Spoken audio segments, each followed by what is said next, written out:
At the end of World War II, the Soviet Union emerged victorious. But Stalin was consumed by paranoia. He believed threats surrounded him both externally and internally. Therefore, in 1954, the KGB, Committee for State Security, was officially formed from its predecessor agencies, like the NKVD. Its mission? To protect Soviet power at any cost. The KGB quickly gained unprecedented authority. They tapped phone lines, bugged apartments, and created intricate systems to monitor Soviet citizens 24/7. But surveillance alone wasn't sufficient. Therefore, the KGB established a vast network of informants throughout Soviet society. Neighbors informing on neighbors, friends on friends, even family on family. They justified this intense scrutiny by claiming that capitalist spies were infiltrating Soviet society, trying to sabotage communism.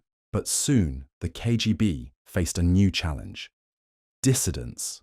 Therefore, they developed ruthless tactics against anyone who dared challenge Soviet ideals. Dissidents like Alexander Solzhenitsyn, author of The Gulag Archipelago, and Andrei Sakharov, the famous nuclear physicist turned human rights activist, became primary targets. The KGB didn't just silence dissidents, they labeled them mentally ill, sending them to psychiatric hospitals where they were forcefully medicated to suppress their thoughts and actions. But the KGB's influence wasn't limited to Soviet territory. As the Cold War intensified, they expanded globally. Therefore, in the 1950s and 60s, they undertook daring international espionage missions, placing spies at the highest levels of governments worldwide, from Washington to London. They infiltrated NATO intelligence agencies and stole critical secrets, such as nuclear technology blueprints. But their overseas operations didn't always go smoothly. For instance, in 1961, KGB Colonel Rudolf Abel was captured in New York, accused of espionage, and sentenced to prison. Therefore, the KGB orchestrated a famous prisoner exchange on Berlin's Glienicke Bridge in 1962, trading Abel for downed US pilot Francis Gary Powers. These dramatic, high-stakes spy exchanges captured the world's imagination and revealed the deep, hidden games being played between the two superpowers. Yet the KGB's methods became even more aggressive. By the late 1960s, they began undertaking assassination operations abroad. Bulgarian dissident Georgy Markov was famously assassinated in London in 1978 when he was jabbed with a poisoned umbrella tip containing ricin, a chilling example of KGB-backed assassination tactics. But such public killings drew international condemnation. Therefore, the KGB adapted again, mastering subtler forms of assassination, car crashes, heart attacks induced by chemical injections, and staged suicides to eliminate targets quietly. But internally, paranoia never ceased. Even top KGB agents lived under the constant suspicion that their loyalty might be questioned. Therefore, many agents defected, seeking refuge in Western countries. Defectors like Yuri Nosenko, 1964, and Oleg Gordievsky, 1985, became nightmares for Soviet intelligence. Gordievsky provided the West with detailed knowledge of Soviet spy networks, severely weakening KGB capabilities. But the betrayal by such high-level operatives intensified paranoia back in Moscow, leading the KGB to enforce even stricter internal control measures. Yet, the KGB wasn't limited to espionage and repression alone. They also managed the USSR's cultural and ideological propaganda. They meticulously reviewed films, books, and newspapers, censoring anything remotely subversive. Therefore, Soviet citizens received only heavily filtered information, creating a climate of misinformation and ignorance. But underground networks, known as samizdat, distributed banned literature secretly, frustrating the KGB's censorship efforts. Simultaneously, the KGB managed enormous disinformation campaigns internationally. For example, in the 1980s, they spread rumors claiming the US government had invented HIV/AIDS as a bioweapon. Therefore, mistrust and conspiracy theories multiplied worldwide, fueling divisions in Western countries. These efforts became known as active measures, shaping global opinions through subtle, invisible influence. But by the mid-1980s, the Soviet Union's internal problems intensified, exacerbated by economic stagnation and corruption. The rise of reform-minded leader Mikhail Gorbachev in 1985 posed a direct threat to the KGB's power. Therefore, many hardliners within the agency fiercely resisted Gorbachev's policies of glasnost, openness, and perestroika, restructuring. Some KGB officials feared that these reforms would dismantle their authority, while others believed that they were betraying Soviet ideology itself. Therefore, in August 1991, hardline Soviet officials, including senior KGB leaders, attempted a dramatic coup against Gorbachev. Tanks rolled through Moscow streets. State television broadcasts were interrupted. This failure exposed the KGB's internal divisions and crippled their credibility. Therefore, by late 1991, the KGB itself began to unravel. On December 3, 1991, the Soviet government dissolved the organization entirely, but the collapse left thousands of highly trained operatives unemployed, creating new problems.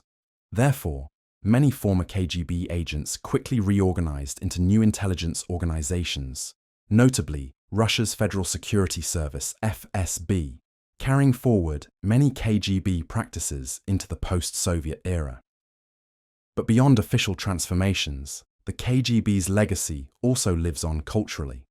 Their secret operations inspired countless spy thrillers and movies, from Tinker Tailor Soldier Spy to James Bond villains.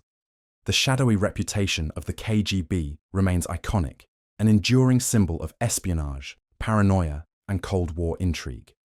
Moreover, many of today's Russian leaders, including Vladimir Putin, began their careers in the KGB. Putin himself served as a KGB officer in East Germany during the Cold War. Therefore, many analysts see modern Russian intelligence practices, such as cyber espionage, election interference, and disinformation, as direct descendants of classic KGB methods. Yet the KGB's story is also a cautionary tale. While the agency initially succeeded in enforcing control, suppressing dissent, and stealing secrets, its paranoia and cruelty ultimately contributed significantly to the Soviet Union's collapse. Rather than preserving the system, the KGB's brutal methods undermined public trust, encouraged corruption, and ultimately intensified the conditions that led to the USSR's downfall. As the KGB rose to become perhaps the most feared intelligence agency in the world, their Western counterparts, the CIA, FBI, MI6, and others, watched closely, often in horror, sometimes in admiration.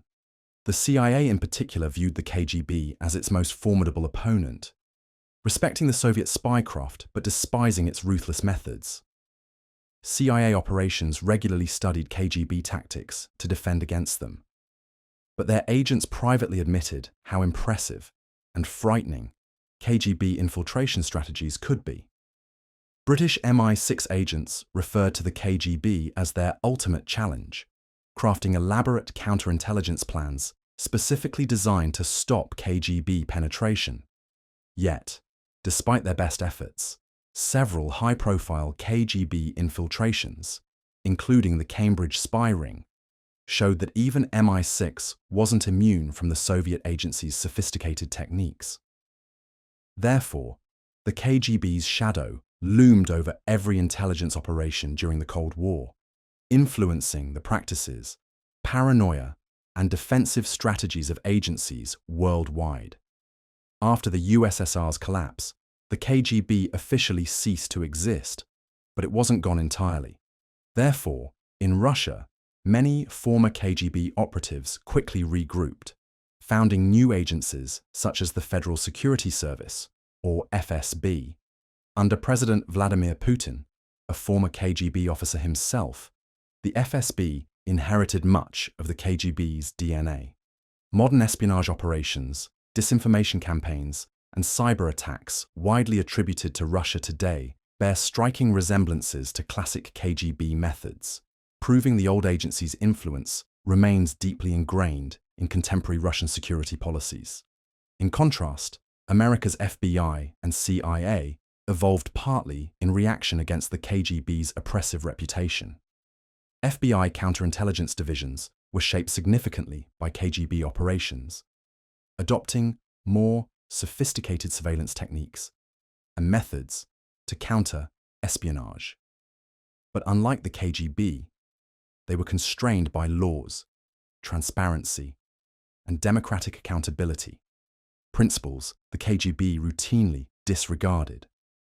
Therefore, the FBI and CIA often defined themselves against their Soviet adversary, highlighting respect for freedom and democracy as a core differentiator. Today, intelligence battles continue globally, digitally, politically, and economically.